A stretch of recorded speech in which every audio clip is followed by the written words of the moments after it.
Alright, so what we're going to do now is we're going to adjust a few things regarding the aircraft's speed along the path here. So first thing we need to do is make sure that the ship is selected and make sure that our channel panel is active. With our ship selected and our channel panel active, we got to scroll down to the input section. There's an item that says motion path 1. Now these are the values that can be used to modify our ship. For instance, if I click on front twist, you see all of the attributes are set to 0. However though, if I click front twist and then I use the middle mouse button and drag it left and right, you'll see it adjusts how the ship sits along the path. Same thing goes for up twist and side twist. The other item that we see here is the value, which equals 0. Currently, 0 indicates the object at the end of the path, and then 1 will indicate the object once it goes from one side of the path to the other. Now we're going to modify it so the path flies along the curve kind of slow at first and then speeds up.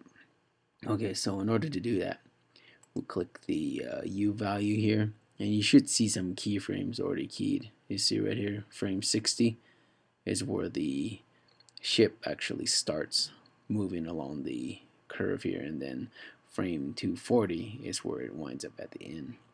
But what they want us to do here is they want us to middle mouse drag the, see, I press and hold middle mouse drag. If I were to just click regularly, you'll see it start playing along the timeline, but that's not what I want. Right now you middle mouse drag along the timeline, move it to around 120, frame 120, and then within the U value they'll want you to type in 0.1 and hit enter. So what you're saying right now is, okay, so at frame 120, this is the position you want the ship to be in. From there, you right click over U value and then go to key selected. See, you'll see a little marker up here that says 120.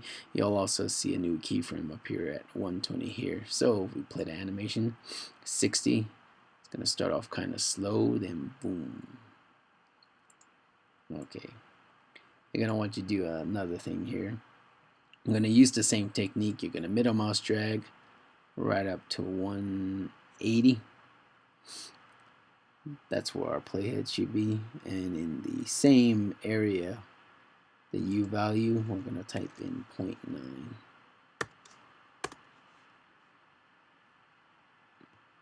And that's where they want the ship to be. So we right click over this and key selected. So those are our points that we have set. And you can very easily tell the ship to be at certain areas along the timeline and key them in. But as you'll see later on, we can use the values here, or we can enter different values here to modify how the ship flies across the path. But we'll do that in the next video after we do some graph editing. So my system's probably going to crash a few times here.